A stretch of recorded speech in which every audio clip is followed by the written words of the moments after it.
Hello everyone, welcome back to another video. I hope सब कुछ बढ़िया चल रहा हो आप सबकी ज़िंदगी में। आज आपके सामने खड़ी है भाई ऑल न्यू टोयोटा रूमियन। यार इसे ना देखो, प्रोनाउंस ना आप अपनी मर्जी से कर सकते हो, मुझे जो समझ आ रहा है मैं तो वैसे प्रोनाउंस कर रहा हूँ। और सरल भाषा में बोलूँ तो भाई ये रीबैच कार है मारुति की अर्टिगा, जो इन्होंने बना दिया टोयोटा रूमियन। और आज ये आपके सामने खड़ा है भाई टॉप मॉडल यानी कि वी मॉडल। रियर में हम बाद में आएंगे। सबसे पहले हम इंजन स्पेसिफिकेशन की बात करें ना, इसमें आपको सेम 1500 सीसी का 4 सिलेंडर इंजन मिलता है, जो आपको प्रोवाइड करता है 103 bhp with 137 Nm of torque. बिल्कुल ही सेम इंजन, बिल्कुल ही सेम कार, बट जो चेंजेस है ना उनकी हम बात करते हैं। फ्रंट से स्टार्ट करें ना, आपको ऑल न्यू ग्रिल मिल जाती है। इधर आपको मिल जाता है टोयोटा का लोगो, जो कि सैटिन फिनिश में, क्रोम फिनिश में नहीं है। बट यस, ग्रिल की बात करें ग्लॉस ब्लैक इसमें आपको ग्रिल मिलती है। एंड हेडलाइट यूनिट की बात करें वही सेम है भाई, हेलोजन सेटअप ही आपको मिलेगा। बट इधर आपको प्रोजेक्टर मिल जाता है, इधर आपको वही बल्ब मिलेगा, इधर भी आपको बल्ब भी मिलेगा, हेलोजन है। नीचे आपको फॉग लाइट मिल जाती है, जो कि अगेन हेलोजन है। फुली लोडेड कार है क्योंकि है टॉप मॉडल, और ऊपर से भाई ऑटोमेटिक भी है। सबसे जो महंगा वेरिएंट है ना वो वाला है ये। एंड क्रोम की बात करें ना भाई, इस कार में क्रोम का यूज भी अच्छा खासा करा गया है, जैसे आप इधर देख सकते हैं, ये चीज देख सकते हैं। बट कहीं ना ग्रिल अर्टिगा से बहुत ही ज्यादा बेटर लग रही है। बाकी ग्राउंड क्लियरेंस की बात करें, वही 185 mm की ना इसमें आपको ग्राउंड क्लियरेंस मिल जाती है, जो कि सेम अर्टिगा जैसी है। मैं वही बता रहा हूँ भाई, डायमेंशंस ले लो, ग्राउंड क्लियरेंस ले लो, इंजन स्पेसिफिकेशन ले लो, बिल्कुल ही सेम रहेंगी। बट जो चेंजेस हैं वो ये कॉस्मेटिक चेंजेस आपको मिल जाते हैं। वारंटी के भी चेंज आपको मिल जाएंगे, क्योंकि जहाँ पे टोयोटा आ जाता है रिलायबिलिटी हम उधर जोड़ लेते हैं। बाकी तो यस, सबसे पहले हम प्राइसिंग की बात करें ना, इधर प्राइसिंग भी लिखी हुई है। SMT petrol, S automatic petrol, CNG में भी अवेलेबल है, GV ऑटोमेटिक भाई ये वेरिएंट है जो मैं आपको दिखा रहा हूँ। इसकी प्राइसिंग की बात करें ना, ये आपको पड़ेगा 13.68 लाख रुपीस, और ये ना एक्स शोरूम प्राइस है। बुकिंग अमाउंट भी आप पढ़ सकते हैं 11,000 की है। माइलेज जो कि ये पेट्रोल है ये आपको देगी 20.51 की, CNG में दे देती है 26 की। क्या बात है भाई, माइलेज की तो किंग है भाई, तभी आपको बताए टैक्सी वगैरह में भी चलती ही है। बट एनीवे, साइड में आ जाते हैं। साइड से आप देख सकते हैं कोई भी इसमें ना आपको क्लैडिंग नहीं दिखेगी। आजकल की कारों में आपको पता है क्लैडिंग का कितना ट्रेंड चलता है, बट अर्टिगा में ना मारुति देती है ना ही टोयोटा दे रही है। बट जो सबसे बढ़िया चीज मुझे लगी ना यार, इसके अलॉय व्हील का डिजाइन देखो कितना ही ज्यादा एस्थेटिक लगता है। मतलब कि मारुति से ना मच मच मच ही बेटर है। और मेनली तो टोयोटा की जहाँ पे बैजिंग आ जाती है वो अपने आप ही थोड़ा हमें मच बेटर लगता ही है। बट एनीवे, टायर साइज की बात करें 185 R15 ना इसमें आपको टायर साइज मिल जाता है। बट यार अलॉय व्हील्स पे तो ना बिल्कुल ही जिसे कहते हैं ना दिल आ रखा है। और फ्रंट में ना आपको डिस्क ब्रेक मिल जाती है, रियर में आपको कोई भी डिस्क ब्रेक नहीं मिलती है। एंड ORVM की बात करें, इधर आपको इंडिकेटर मिल जाएगा। एंड इस कलर की बात करें ना, डार्क कलर है तो स्क्रैच वगैरह आएंगे। अभी ना मैंने इधर स्क्रैच साइन नोट तो करा, अच्छा स्क्रैच नहीं है भाई। बट एनीवे, ये आपको ना लग रहा होगा जो मारुति में नेक्सा ब्लू कलर आता है ना, वैसा का कलर। बट ये डोर हैंडल्स की बात करें, क्रोम इसमें आपको डोर हैंडल्स मिलते हैं। रिक्वेस्ट सेंसर आपको इधर मिल जाएगा, उधर भी मिलता है। मारुति कारों में भाई दोनों साइड आपको रिक्वेस्ट सेंसर मिल जाता है, अनलाइक हुंडई। बट ऊपर आपको कोई भी रूफ रेल्स नहीं मिलेगी, ना कोई सनरूफ मिलेगी, और एंटीना भी ना शार्क फिन नहीं मिलता है। यही चोंच वाला एंटीना मिलता है, जो इसे ना थोड़ी सी ओल्ड लुक सी, मतलब कि मुझे तो वही लगता है, थोड़ी सी ना पुरानी सी वाइब देता है। अगर शार्क फिन एंटीना भी होता है ना इधर होता, तो कहीं ना कहीं वो न्यू वाइब सी आ जाती है। और हाँ, कोई भी ना क्रोम गार्निश आपको कार में नहीं मिलेगी। क्रोम का ट्रीटमेंट ना अभी तक इधर मतलब कि डोर हैंडल्स और फ्रंट में ही दिखा है मुझे। बट एनीवे, रियर की बात करते हैं। बाकी तो भाई आपको बताइए, अर्टिगा 7 सीटर है, 8 सीटर बना लेते हैं लोग, 10 सीटर बना लेते हैं, वो तो अपने ऊपर होता है।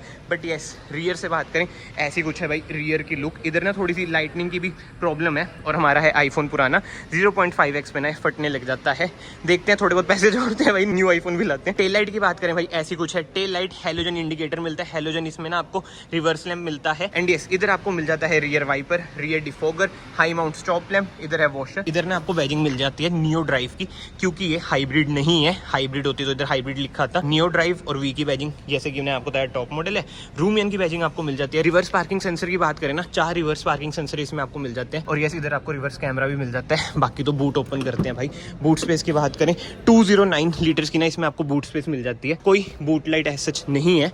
और ये ओपन करें, इधर आपको टूल किट वगैरह मिलती है। अब आप कहेंगे भाई स्टेपनी का है, स्टेपनी भाई इधर होती है नीचे। बाकी तो थर्ड रो की भी ना बात हम इधर से ही कर लेते हैं, 1x पे करके। इधर आप देख सकते हैं कप होल्डर आपको मिल जाता है, और उधर हाँ 12 वोल्ट का सॉकेट भी है। But as such AC vents आपको थर्ड रो में नहीं दिखेंगे। एंड जिस प्राइस सेगमेंट में आ रही है ना, तो कहीं ना कहीं ठीक है यार, एसी वेंट्स नहीं भी है तो एडजस्ट बंदे कर ही लेते हैं। बट इंटीरियर की बात ना हम आगे जाके करते हैं। थर्ड रो की तो मैंने पहले इसलिए कर दी क्योंकि थर्ड रो में जाना थोड़ा समझ रहे हो ना, बड़ा हैसल वाला काम होता है, और मैं यहाँ भी अकेला ही रखा हूँ। टेल गेट को हम करते हैं बंद, और हाँ अब हम चलते हैं कार के अंदर। बट उससे पहले मैं आपको दिखा देता हूँ भाई, कार की ऐसी है, बिल्कुल ही सेम ही है भाई, की भी लॉक अनलॉक। इधर आपको मिल जाता है टोयोटा का लोगो, इससे ना कहीं भाई वैल्यू ना इंक्रीज हो जाती है। बट एनीवे, डोर ट्रिम की बात करते हैं। डोर ट्रिम आपको कुछ ऐसा लगेगा। ड्यूल टोन ना इसमें आपको आपको इंटीरियर मिल जाता है, इधर वही बेज सा कलर मिल जाता है, ऊपर यार ये अलग सा ही कलर है। डोर ट्रिम की हम बात करते हैं, इधर आपको वही और भी हम एडजस्ट फोल्ड करने के बटन मिल जाते हैं, पावर विंडोज के बटन मिल जाते हैं, बोतल होल्डर कुछ स्पेस मिल जाती है, बिल्कुल ही सेम है भाई मारुति से पार्ट से। यार कार ही हुई है, मैं बार बार क्या ही बोल रहा हूँ। सीट एडजस्टमेंट की बात करें, मैनुअली आप सीट एडजस्ट कर सकते हैं, हाइट एडजस्ट कर सकते हैं, रिक्लाइन कर सकते हैं, स्लाइड कर सकते हैं। और हाँ, इधर आपको ऑटो ऑन ऑफ का बटन मिल जाता है, ट्रैक्शन ऑफ का बटन मिल जाता है, बीम आप इधर से एडजस्ट कर सकते हैं, इंजन स्टार्ट स्टॉप का बटन भी आपको इसमें मिल जाता है, क्योंकि भाई टॉप मॉडल है तो कीलेस एंट्री आपको मिलती है। बट यस, एक बार हम करते हैं डोर बंद और सीट करते हैं पीछे। एंड यार अगर आप लोग इस वीडियो में अभी तक बने हुए हैं, याद से वीडियो को लाइक कर देना, चैनल को सब्सक्राइब कर देना, it will mean a lot to me. बाकी तो स्टीयरिंग व्हील की हम बात करें, सबसे पहले एडजस्टमेंट चेक करते हैं भाई। टिल्ट तो है, एकदम ही गिरा भाई, ये नोट करा आपने, टिल्ट है, टेलीस्कोपिक ये नहीं है। और हाँ, एसेसरी मोड पे भी एक बार ना कार को हम डाल लेते हैं, ऑन तो शोरूम में क्या ही करेंगे, पता चले डल गया एम। आगे खड़ी है ग्लेंजा। बिल्ड क्वालिटी के बारे में मैं कुछ बोलूंगा नहीं, आपको पता है बिल्ड क्वालिटी कैसी होती है मारुति की कारों की। भले टोयोटा की बैजिंग आ चुकी है, but Fortuner, Innova high cross, Innova Crysta को मैच नहीं कर सकते। बट एनीवे, टॉपिक से हम भटकते नहीं है। क्या हो गया, हाई क्यों बोल रहे हो?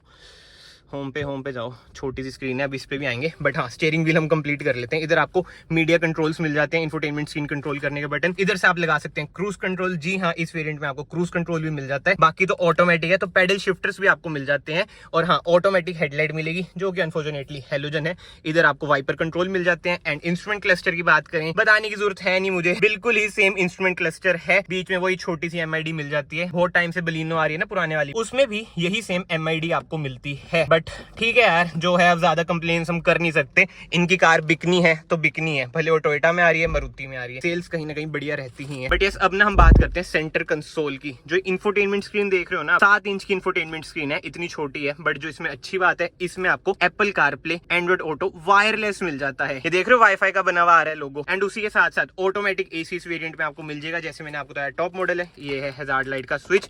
बट हाँ, जो वुडन ट्रीटमेंट है ना, मतलब कि ऐसा वुडन नहीं है, बट जो टेक्सचर है ना, ये कहीं ना कहीं बढ़िया लग रहा है। और ये ना कॉफी ब्राउन भी आप इसे बोल सकते हो। मैंने आपको पहले पूछा था ना कि कौन सा रंग है, जो भी है यार, ड्यूल टोन के कारण ना कार आपको ना एरी भी लगेगी ही। एंड यस, नीचे आपको मिल जाता है 12 वोल्ट का सॉकेट, इधर आपको मिल जाता है USB सॉकेट, और 2 कप होल्डर भी इस वेरिएंट में आपको मिल जाएंगे। और हाँ, ये भी कूल्ड है, इधर से आप कंट्रोल कर सकते हैं। ऑटोमेटिक गियर बॉक्स तो है ही, जैसे मैंने आपको बताया। बट यस, मैनुअल ट्रांसमिशन में भी ये कार अवेलेबल होगी। Manual hand brake, centre armrest मिल जाते हैं, जो कि है एडजस्टेबल। भाई स्पेस देख रहे हो, वाओ मैन, कितनी ज्यादा स्पेस है। बट यस, ग्लव बॉक्स की बात करें, इसमें भी स्पेस ओके है। बट कहीं ना कहीं जो AC का डिजाइन है ना, ऑब्वियस बात है, इधर से हवा नहीं आएगी, ये बंद ही है, ये बढ़िया लग रहा है भाई। मतलब कि कार यार अंदर से ठीक है, बाहर से मुझे वैसे ज्यादा बेटर लगी कहीं ना कहीं। और चेंजेस की बात करें ना, जो मेन चेंज आ जाता है वो आ जाता है भाई वारंटी में। इसमें ना आपको warranty as standard 3 years 1 lakh kilometre की मिलती है। बट यस, आप इसे ना अप टू 5 इयर्स एक्सटेंड भी कर सकते हैं। बाकी सनशेड की बात करें, इधर आपको टिकट होल्डर मिल जाता है, इधर आपको IRVM मिल जाता है। कैबिन लाइट की बात करें भाई, हैलोजन कैबिन लाइट है। एंड इधर आपको मिरर मिल जाता है, बट कोई कैबिन लाइट नहीं है। और ये तो अच्छा वही है, AC इधर आएगा। अभी हम पीछे चलते हैं, जब बात करते हैं। बट ये सीटिंग कंफर्ट की बात करें भाई, अच्छा खासा कंफर्ट है। मतलब कि मेरा फर्स्ट इंप्रेशन है, ऑब्वियसली बात है, मैंने चलाई नहीं है ये। बट हाँ, कहीं ना कहीं जो ये सीट्स है ना, फैब्रिक सीट्स, आप अंदर ना 10 के बैठ रहे हो। बट बोनेट का व्यू आपको ऐसा नहीं आएगा भाई, क्योंकि थोड़ा सा ना ऐसे स्लांट हो जाता है बोनेट। बट एनीवे, अब हम चलते हैं रियर में। रियर से बात करते हैं, कार कैसी है कैसी नहीं। आगे से तो कार कुछ ऐसी ही है, कमेंट सेक्शन में जरूर बताना आपको कार कैसी लगी। वही बात है, मुझे पता है भाई यही आएगा कि अर्टिगा तो है भाई, क्या बताए कमेंट सेक्शन में। बट ठीक है यार, छोड़ो। अब हम चलते हैं रियर में। रियर डोर ट्रिम की बात करें भाई, ऐसा कुछ है रियर डोर ट्रिम, बोतल होल्डर, कुछ स्पेस मिल जाती है। और हाँ भाई, इसमें ना आपको 4 स्पीकर मिल जाते हैं, और ट्विटर भी आगे है, यानी कि 4 स्पीकर विद 2 ट्विटर्स। आर्कमिस का ना साउंड सिस्टम इसमें आपको मिल जाता है। बट एनीवे, अब हम चलते हैं कार के अंदर, स्पेस वगैरह चेक करते हैं। वैसे यार ये वाली सीट ना मैंने ज्यादा ही पीछे कर रखी है, तो उसके अकॉर्डिंग मैं आपको बता दूं, स्पेस ना आपको अच्छा खासा मिल जाएगा। थाई स्पॉट आपको लगेगा कि थोड़ा बहुत कम है, बट हाँ, कंफर्ट के मामले में ना कार भाई बढ़िया कहीं ना कहीं है ही। और इधर आप देख सकते हैं 2 एडजस्टेबल हेडरेस्ट मिल जाते हैं। सेंटर आर्मरेस्ट भी इस वेरिएंट में आपको मिल जाता है। कैबिन लाइट की बात करें, हैलोजन ही कैबिन लाइट मिलेगी। और AC भाई आपके सीधा माथे पे बजेगा। एंड इधर से आप लोअर कंट्रोल भी कर सकते हैं। बट कहीं ना कहीं वो ये थर्ड रो वालों को भी ना AC की हवा आएगी। ज्यादातर आपको पता है इधर रियर AC वेंट्स होते हैं, बट इसमें है 3 रो, तो इसलिए मारुति ने सोचा, टोयोटा ने सोचा कि इधर दे देते हैं, ताकि थर्ड रो वालों को भी ना ब्लोअर की हवा लगती रहे। बाकी तो 12 वोल्ट का सॉकेट मिल जाता है। इधर आपको कुछ स्पेस मिल जाती है। कैसी स्पेस है भाई, देखना कैसे निकल रही है उंगलियां उंगलियां मेरी, मतलब कि हाथ ही निकल जाएगा पूरा। बट वाओ, बट मेरे ख्याल से ना इधर कुछ आप सामान वगैरह रख सकते हो, जैसे खड़ा हो जाए, जैसे कि फोन वगैरह हो गया। बट यस, पीछे से डैशबोर्ड का कुछ ऐसा लुक आता है। बस जो ये टोयोटा की बैजिंग है ना, ये कहीं ना कार की ना वैल्यू इंक्रीज कर ही देती है। बट एनीवे, अब हम बात कर लेते हैं सेफ्टी फीचर्स की। इस कार में आपको 4 एयरबैग्स मिल जाते हैं, ABS विद EBD मिल जाता है, ESC मिल जाता है, हिल होल्ड असिस्ट मिल जाता है। तो यस, कमेंट सेक्शन में जरूर बताना आप अर्टिगा पे जाओगे या फिर टोयोटा रूमियन पे जाओगे। मेरे अकॉर्डिंग तो यार टोयोटा एक वो ही है कि ज्यादा प्रीमियम हमें कहीं ना कहीं लगता ही है। एंड विद दैट सेड, इस वीडियो को मैं यहीं पे एंड करता हूँ। अगर आपको वीडियो पसंद आई है, वीडियो को याद से लाइक कर देना, चैनल को याद से सब्सक्राइब कर देना। मैं आप सबको मिलता हूँ नेक्स्ट वीडियो में। Till then bye bye, take care.